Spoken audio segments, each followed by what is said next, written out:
never saw it coming. I couldn't read the signs. I don't know why I let you in this time. I must be blind. I guess I couldn't trust you, 'cause all you did was lie.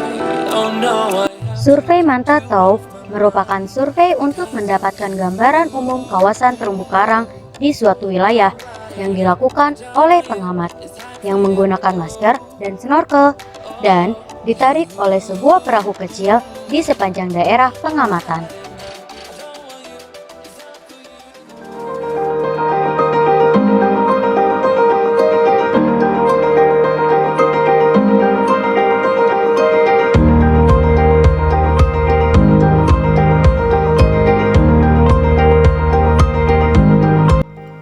Alat yang pertama itu ada perahu kecil berbahan bakar, lalu ada masker, snorkel, lalu ada fin juga, ada papan manta, selanjutnya ada papan sabak, lalu ada kertas tulis bawah air, lalu ada alat tulis seperti pensil, spidol dan sebagainya, lalu ada peta wilayah, lalu ada jam tangan anti air, lalu ada tali 20 meter, lalu ada GPS, dan yang terakhir itu pelampung.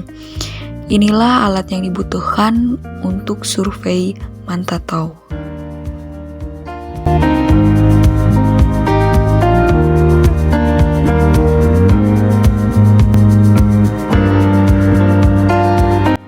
Nah, dapat dilihat bahwa satu tim terdiri dari minimal 3 orang yang diantaranya itu ada pencatat data, lalu ada pencatat waktu yang bertugas untuk mencatat waktu pengambil data, pencatat posisi, dan mengawasi keselamatan observer, dan yang terakhir itu pengemudi.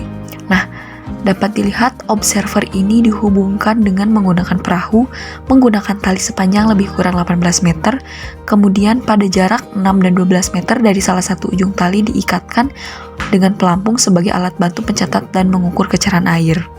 Selanjutnya ini yaitu posisi para survei Manta Taub. Dapat dilihat pada gambar atas itu tampak samping, dan pada gambar bawah itu yaitu tampak atas survei Manta Taub. Ketika observer sudah siap dan tanda oke sudah diberikan, tariklah observer sejajar garis pantai. Dalam setiap tarikan, observer menduga persen penutupan dari komponen-komponen yang dipilih. Persentase dari berbagai komponen tidak harus dijumlahkan menjadi 100%, atau wilayah yang diamati sampai dengan lebar 10 meter tergantung kepada kedalaman dan kejernihan air. Nah, sementara itu pencatat waktu ini tetap mengukur waktu pengamatan dan mengawasi keselamatan observer serta mengarahkan kapal dan memberitahukannya kepada pengemudi. Setelah 2 menit tarikan sekitar 100 sampai dengan 150 meter, pengatur waktu harus memberitahukan kepada pengemudi untuk berhenti dan memberikan kesempatan kepada observer untuk mencatat. Misalnya dengan menarik tali atau menggunakan peluit.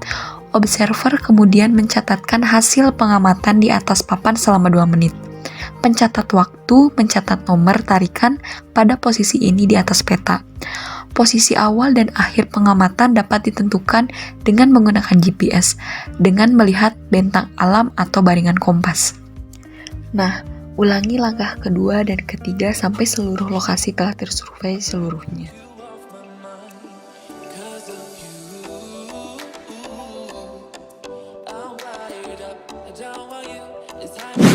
Pengolahan dan analisis data. Yang pertama, menghitung persentase tutupan karang dengan menjumlahkan karang keras dan karang lunak. Yang kedua, menghitung persentase tutupan rata-rata dari lokasi yang sudah ditentukan untuk mengetahui gambaran umum lokasi pengamatan. Yang ketiga, data pengamatan dapat dikonversi sesuai dengan kategori. Yang pertama, 0-10% dikategorikan sangat rendah.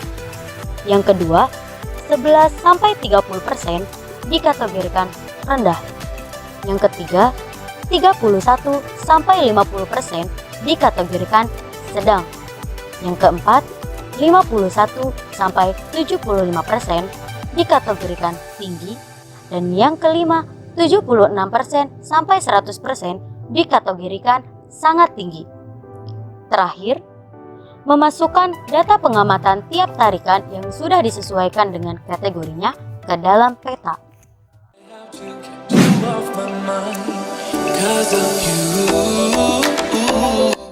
Nah, di sini ada metode kuadrat.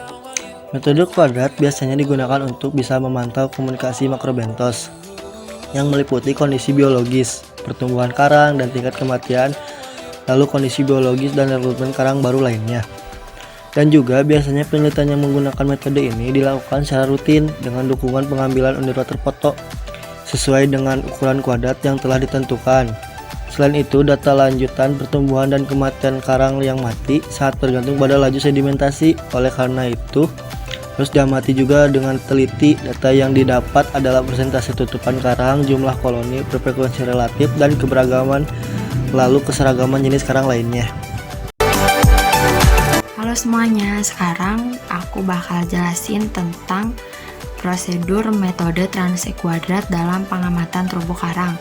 Pertama, ada alat dan bahannya. Nah, pertama ada roll meter, yaitu alat bantu kita untuk mengetahui panjang lintasan transek yang akan kita teliti datanya. Selanjutnya ada transek kuadrat, bentuknya seperti ini. Dalam video diwakilkan bentuknya menjadi seperti ini.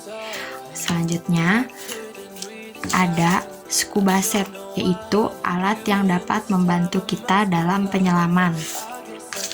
Selanjutnya ada kamera bawah air untuk mendokumentasikan transek kuadrat yang kita amati untuk penelitian lebih lanjut. Selanjutnya ada alat tulis dan datasheet, yaitu media yang digunakan untuk mencatat biota apa saja yang terdapat dalam transek kuadrat. Nah, yang terakhir ada GPS untuk menentukan titik lokasi penelitian. Nah, selanjutnya prosedur yang pertama harus kita lakukan adalah menentukan lokasi. Misalnya ini adalah lokasi yang akan digunakan untuk mengetahui data terumbu karangnya. Di sini lautnya, di sini banyak terumbu karang. Lalu pertama kita menggunakan alat selam dulu. Nah, setelah selesai menggunakan alat selam, kita mulai menyelam dan memasang roll meter pada lokasi yang akan kita teliti data terumbu karangnya menggunakan metode transek kuadrat. Nah, ini misalkan roll meter seperti ini.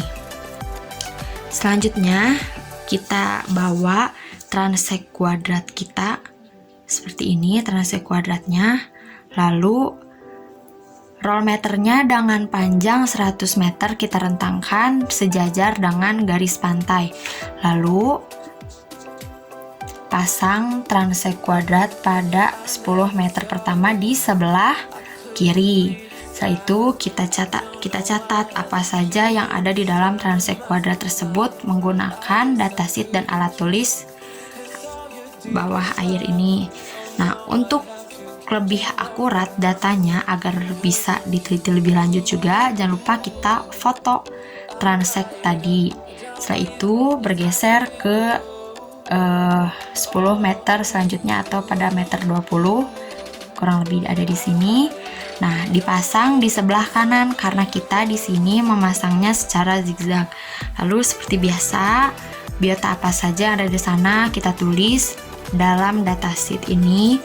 Lalu kita foto untuk diamati lebih lanjut. Nah, setelah itu masuk ke 30 meter, kita taruh lagi transek kuadrat di sebelah kiri. Lalu kita catat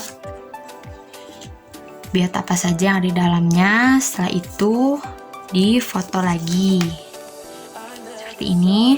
Setelah difoto, lalu dipindahkan lagi transek kuadrat tadi di meter ke 40 atau di sebelah kanan, lalu dicatat lagi dan difoto lagi. Begitu seterusnya hingga 100 meter dipasang transek kuadratnya secara zigzag. Untuk angka meter yang genap seperti 20 meter, 40 meter, 60 meter, dan seterusnya, transek kuadrat dipasang di sebelah kanan. Dan untuk meter yang ganjil seperti 10 meter, 30 meter, 50 meter, dan seterusnya dipasang di sebelah kiri seperti ini. Begitu seterusnya hingga 100 meter.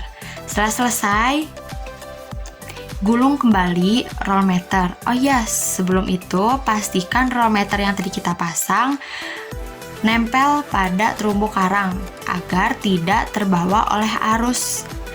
Lalu jika sudah, gulung kembali roll meternya. Lalu persiapkan kita untuk naik ke daratan. Setelah itu, analisis hasil yang telah kita dapatkan agar diketahui apa saja yang awalnya akan kita ketahui. Terima kasih.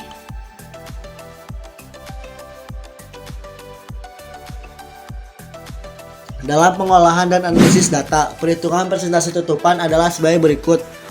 Persen tutupan sama dengan jumlah tutupan atau luas total unit sampel kali 100%.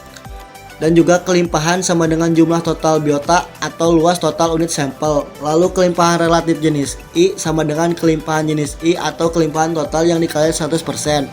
Dan juga untuk mengetahui keanekaragaman jenis dapat menggunakan rumus, yaitu indeks keanekaragaman Shano-Wiener, yang dimana H sama dengan min sigma buka kurung NI per N tutup kurung LN buka kurung NI per N tutup kurung, dimana NI adalah jumlah total spesies dan N jumlah total seluruh spesies. Rumus ini hanya dapat digunakan jika biota diidentifikasi hingga tingkat marga atau jenis. I don't know why I let you in this time, I must be blind. I guess I couldn't trust you, cause all you did was lie. Oh no, I have to keep you off my mind. Cause of you,